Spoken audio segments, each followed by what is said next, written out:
ISRO ভূমিকা space এটা institute আৰু লগতে BTR গভৰ্ণমেণ্ট একেলগে আমি 10খন স্পেচ লেব আমাৰ স্কুলবোৰত খোলাৰ কাৰণে কাম আৰম্ভ হৈছিলে আৰু আজি এইটো আমাৰ ইছৰোৰ ডাইৰেক্টৰৰ নামত ডক্টৰ নীলেশ দেশাই স্পেচ লেব বৰমা গাৰ্লছ হাইস্কুলত তেখেতৰ দ্বাৰাই মুকলি কৰা হৈছে।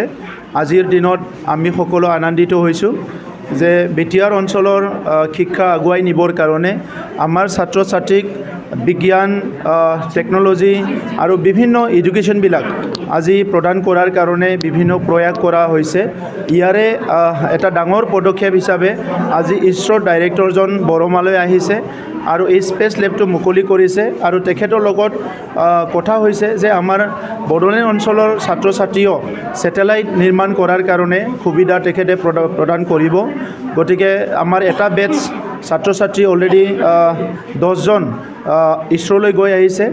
নেক্সট আমাৰ টিচাৰ আৰু ষ্টুডেণ্টৰ আৰু বেটছ যাব আৰু লগতে যিসকল ষ্টুডেণ্ট আমাৰ বিচাৰে এই প্ৰজেক্টত এই মিছনত কাম কৰিবলৈ তেখেতসকলক আমি চিলেকশ্যন কৰিম আৰু ইছৰোৰ গাইডেন্সত তেখেতসকলক ছেটেলাইট বনোৱাৰ কাৰণে ট্ৰেইনিং দিয়াৰ ব্যৱস্থাটো আমি এই বছৰত আৰম্ভ কৰিম। আজিৰ সময়ত মই সকলোকে ধন্যবাদ দিব বিচাৰিছোঁ যে বড়োলেণ্ড অঞ্চলৰ শিক্ষাটো লাহে লাহেকৈ ভাল হৈ আহিছে। এটা সময়ত আমাৰ ফাউণ্ডেশ্যন লেভেলত বহুত অসুবিধা আছিলে, কিন্তু এতিয়া ফাউণ্ডেশ্যন লেভেলত বহুত ভাল হৈছে আৰু এই বছৰ আমি কিছুমান আমাৰ পদক্ষেপ আছে যিটো 100খন স্কুলত 1 ষ্টুডেণ্ট 1 ফাইল আমি আৰম্ভ কৰিম ষ্টুডেণ্টৰ বিভিন্ন লেভেলটো ট্ৰেক আৰু ট্ৰেছ কৰাৰ কাৰণে। লগতে কিতাপৰ নাটনি হৈ আছিলে আগতে, এই বছৰ আমি কিতাপৰ নাটনি যিমানখিনি অসম চৰকাৰৰ পৰা আৰু আমাৰ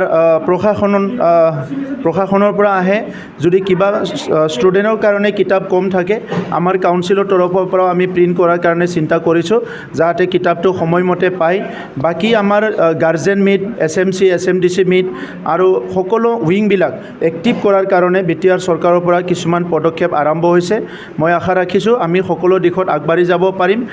বৰমা গাৰ্লছ হাইস্কুলৰ ইয়াৰ হেডমাষ্টাৰ ডাঙৰীয়া আৰু ইয়াৰ ষ্টাফে এইখন বিদ্যালয়ত দিম যাতে এইখন বিদ্যালয়খন আৰু আগুৱাই যাব পাৰে। ভাল হৈছে, ফাউণ্ডেশ্যনটোও ভাল হৈছে। এইবাৰ গুণ উৎসৱত অলপ মানে আমাৰ কিছুমান ডিষ্ট্ৰিক্ট অলপ পিছত আছে, ইয়াৰে ৰিভিউ মিটিংবিলাক চলি আছে। আজিও বাক্সা ডিষ্ট্ৰিক্টৰ আমাৰ গুণ উৎসৱত কোনখন বিদ্যালয় ভাল হ'ল বেয়া হ'ল কি কাৰণত হ'ল ইয়াৰ এটা ৰিভিউ মিটিং অলপ পিছত আৰম্ভ হ'ব। গতিকে শিক্ষকসকলৰ ট্ৰেইনিং